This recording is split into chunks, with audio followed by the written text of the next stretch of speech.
minutes. Like we work harder than that. Because we are farmers. Hi, my name is Gisell. I am the pastry chef for the Shaw Bijou. I'm originally from Jersey City, New Jersey. I've worked in some of the best kitchens in the country, most notably Will Guidera and Daniel Hume's The Nomad and Blackberry Farm. So I came about the Shaw Bijou kind of from just reading and exploring what's going on in the industry. I saw an event that he did at the James Beard House with some other notable chefs, and then I started to crazy Google them. And then I stopped kind of at Kwame, and I was really intrigued by what he was doing, and it just so happened that he was also looking for a pastry chef. So it was really awesome. Came down, did a tasting, got hired, and part of an awesome team now. But what I'm really excited is to work at a place that is really working on bringing global influences. I feel like that's something that's not really happening in the industry, and especially at a restaurant of this caliber, where we get to provide the fantastic service that has kind of been established and then go above and beyond that, but then also take influences from different time periods and places from all over the world and bring that together to meet classic French techniques and kind of be introduced in a whole new way and excite our guests. That'd be great. Yeah. What are you doing in Seton? Seton Elementary, so the side herb garden on the side, we're having the kids come twice a month to tend the garden, third graders. Twice a month to tend the garden. The first time they come, they're just picking the herbs for the kitchen staff, and then the next time they come, we're going to create a meal based on what they picked, a 3-course meal in the dining room for their lunch period, because we're only open for dinner. So they can learn table manners and dining etiquette, and kind of see because all these programs do the farm to table, where they take a tomato and they slice it up and put salt and mozzarella cheese, but to do something very refined for children, to kind of expose them to this level of cuisine that they've probably never even seen, I think is important, especially for inner city, because I think at a young age, I was always interested in cooking, and if I would have seen that when I was younger, I'd have been like, oh my god. Could you imagine what you would have been now? Yeah, so.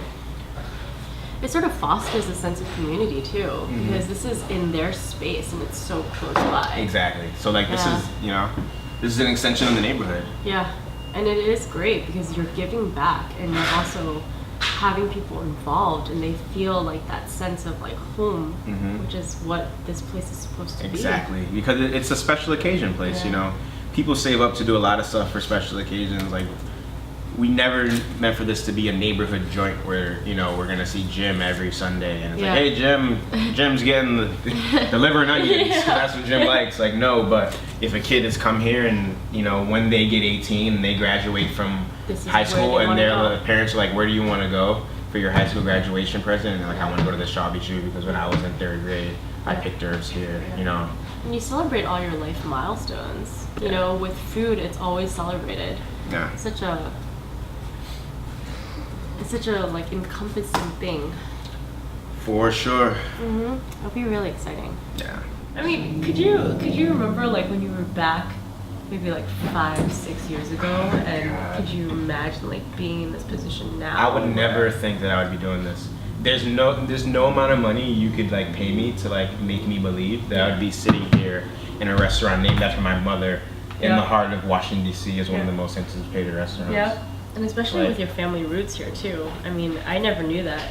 Yeah. I never knew it was just such an easy sell. If I knew that before, I would have definitely used that as ammunition. No, my grandfather taught it right around the corner from here. He was the head of anthropology and African American studies. I spent my summers here. I think he brought you back here on purpose. I think You're probably right. I think he did. Because he passed away, before all this happened, and he was on his deathbed in Nigeria, and I got an opportunity to write a cookbook for this company called Public Color, and they were gonna pay me a small nominal fee, and I was like, you know what, you're a big company, could you just use your American Express mileage to get me to Nigeria to see my grandfather before he died? I don't want the money for this book. And I went out there and I saw him, and I had just come out in the Daily News. It was I had this big piece as a young entrepreneur, and I brought it to him. He had no idea I like to cook, because I spent 2 years out there with him, and I was always interested in it. But I think as Black people, we spent so many years trying to get out of the kitchen, and like now we're trying to fight to get back in. Yeah. It's like just weird. So like we don't think of it as a career. But when I brought him that article and I was like, look, like I'm doing what I can. He was like, you're gonna go very far. Like, and I have the utmost faith in you. And then he recently like died after I left. But I think you may be right. Yeah. You know, I never really thought about it in that aspect. You know, he probably loved the city just as much as you're loving it now, and you're gonna love it even more. You know, that's exciting. It is. Yeah. It's just hard to believe. You know. What's happening this month. Exactly. Like within the past 2 years, what's happened? Oh, nice. Our Caleb Woodard lockers are in. Got these things installed. They're plumb, flush, and level. Key entry. It's the only way to open them.